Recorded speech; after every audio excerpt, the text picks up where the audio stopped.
Good morning, good evening, and good night, everybody. My name's Sarah, and July is my birthday. Not the entire month. My birthday's near the end of July, and I don't know why, but I really like doing wish list videos, which are basically a glorified TBR. But that's what this video is. It's just a list of all the books I really want to receive for my birthday. I don't expect to get every single one of these. I'll be excited if I just get one of these.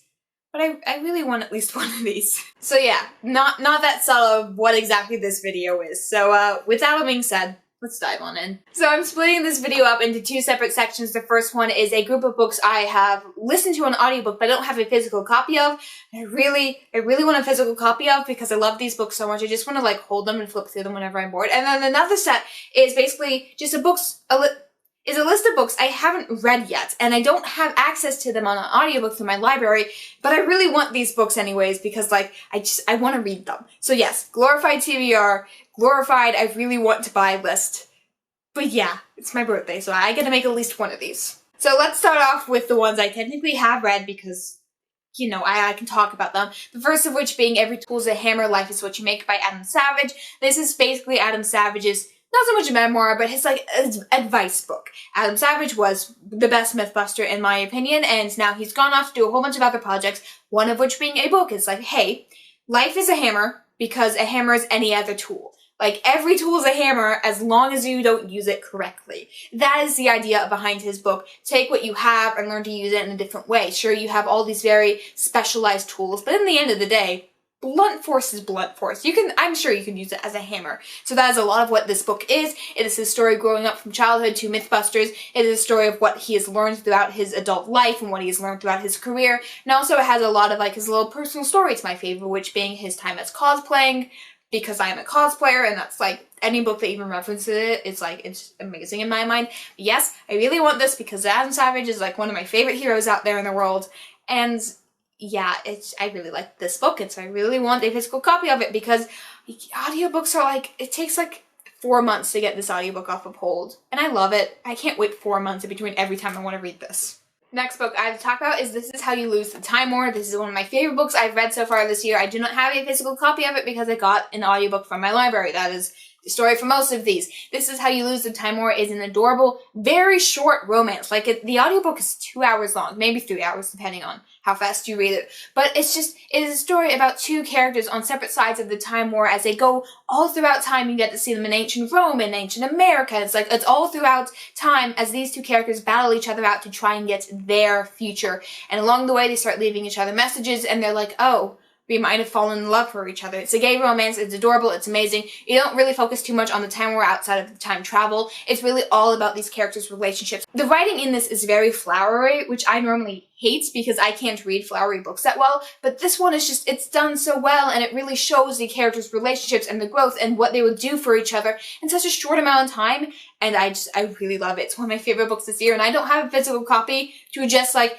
oh yes, let me annotate my favorite letters from these characters to each other. And it's like, this is like such a cute story. I want to just hold it and annotate it and just like, yes. Next up we have An Enchantment of Ravens. This is also a romance book, which is, I think the only ever read romance books through audio because I'm just like, I just assume I'm gonna hate it. But every now and then I get a gem and I'm like, wow, I need to have this. Enchantment of Ravens is a fantasy world where basically there is the Fae and then the humans. The Fae are not capable of creating or changing anything. So they have to go to the humans all for like artistic stuff and like crafting and making and cooking. The Fae is not capable of changing any properties. So they always have to return to the humans for any of that to be done. Our main character is the best portrait artist to basically ever to exist. She is the one who can capture life in a painting. And one day a Fae comes and is like, hey, I need my painting done. And she's like, okay. And along the way, she accidentally paints humanity into his eyes. Fae appear to be human, but when you look at them, you know they're not. And she accidentally portrays this Fae that she's working with as a human.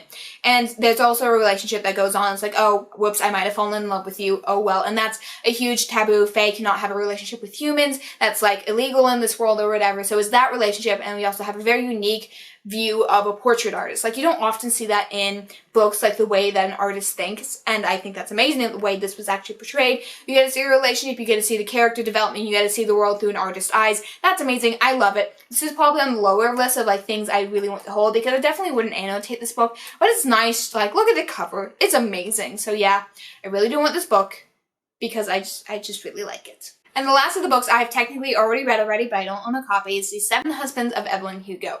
This should be obvious why I love this book. This is a historical fiction of the story of the fictional person, Evelyn Hugo, and why the fact that she got married 7 different times, and the question is, who is her true love? Which one of the 7 husbands that she goes through in her lifetime is her true love? Our main character, Evelyn Hugo, is bisexual, and throughout the story, this isn't a spoiler because it's her sexuality, it's the entire arc of the story, is her relationship with another actress, and the story is all about the lengths that they go through in order for these 2 characters to be together, to have their relationship be together, because this takes place in the 1950s, where queer relationships are basically punishable by death. Like, if you get caught, you'll be blacklisted, you'll be hate mailed. Everything is done to you until you basically are going to die at the end of that story. So they do everything they can for them not to be caught. And that is why Evelyn Hugo goes through all her husbands. And she does have some decent relationships along the way.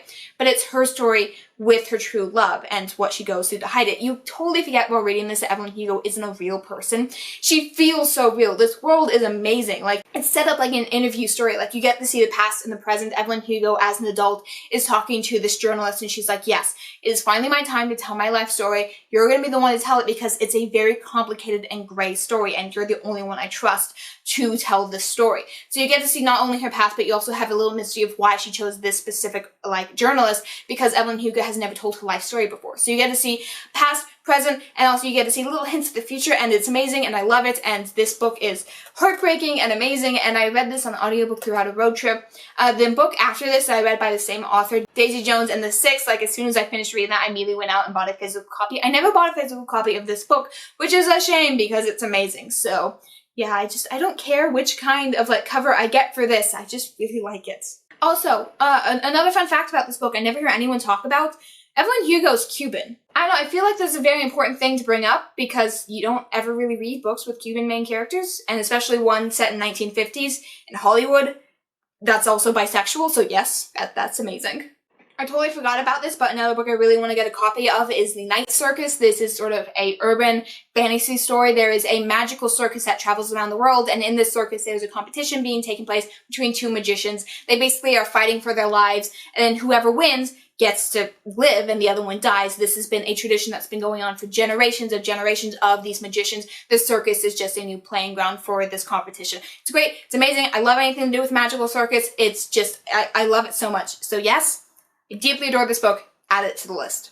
Okay, we're gonna move off all the books I love and adore, but I've already read. Now we're gonna talk about all the books I haven't read yet, I can't get from my library, but I still really want to read, and I need them in my life. So the first book I'd talk about is The River of Teeth. So The River of Teeth is an alternate history story. Basically, the early 20th century, there was an idea proposed, what if we bring hippos to the US and basically we breed and kill them for what amounts to cattle. They would be the new livestock. This is the story of what if the idea actually followed through. What would it be like if hippos suddenly are in America now? If you don't know already, hippos are one of the most dangerous animals on Earth, and bringing them to the US and then having them inevitably break free and just roam through Louisiana, terrifying. Yeah, so this is sort of like a spoopy horror. It's not quite horror, but like there's killer animals everywhere and it's our fault. So that's what the story is. I think it's really interesting. I think it's really cool. I know it's not the longest book in the world. It's not on audiobook, however, and I really want to read it. And I really want to read it. Next book I'm begging for is not at all surprising. It's Good Morning, Good Night, Little Pep Talks from Me to You. This is basically a compilation of Lin-Manuel Miranda's Twitter. Every day he would say good morning when he would wake up to his Twitter, and every night he would say good night. And then he would have little inspirations, little things about the day, and it's just a collection of, hey, it's okay, it's going on, this is my little thought of the day, and it's not really a book, it's just, again, a collection of his Twitter things, but it has little illustrations, and it's cute, and it's Lin-Manuel Miranda, and I'm like, we kind of need some wholesomeness in the world right now, and Hamilton is always amazing. So yeah, that's why that's on the list, and I really want it, but I can't justify spending money on something that's like, here's just some pictures and some words, and I'm like, this isn't, I'm not sure how much I would get out of it, outside of it just being like a precious little thing to hold. And coffee table book, like, why would you spend money on a coffee table book? But at the same time, I really want it. Next up, we have Circle of Shadows. Now, I've been wanting to buy this book forever. However, the more I want it, the less I actually remember about this book. So this is a fantasy book in a kingdom that is entirely ruled by peace. There is no wars going on. 2 of our main characters are blessed by the gods with magic and power, and they're about to graduate their school and go off into this kingdom. but they're worried that their entire skill is something this kingdom no longer needs. And so one day they stumble upon a group that's like, wow, we have our skills that are needed, but at the same time we're risking like abandoning our kingdom. And so it's this duality of like, where do your loyalties lie? Where do your skills lie? What are you destined to do, and how far are you willing to go in order to fulfill that destiny? I think it's a very interesting plot. I love the cover of it. I'm a sucker for like pastel purple, if you can't tell. I actually love the color purple. But yes, I really want it because it looks really cool and it sounds really nice and magic and wonder and loyalty, and I'm like, yes, please.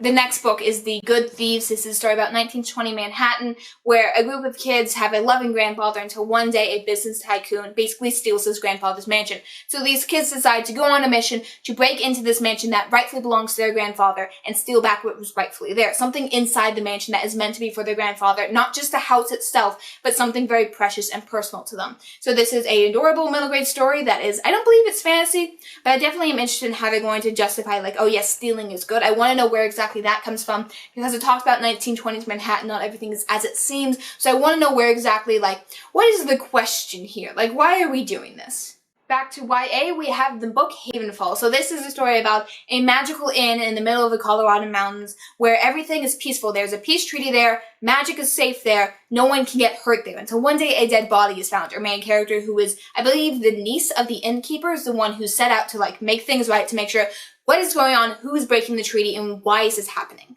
One of the subplots in the story is the fact that our main character's mother is sitting on death row for killing our main character's brother. So there's the question of who can you really trust in your family. She's been living with her uncle, the innkeeper, and what is going on in this town suddenly when bodies start showing in a place that's supposed to be safe. So there's the question of who do you trust in the family. There's also the question of what is going on here. And I believe there's a sprinkling of romance, like she's falling in love with one of the people at the inn, but she's not supposed to be accessing magic outside of the inn itself, while everyone else there has access to magic. So there's the question of like, what is going on? Where do my loyalties lie? I think it's very interesting. I do believe this showed up one of the book subscription boxes that I follow, but I never buy anything from, which is why I heard of it.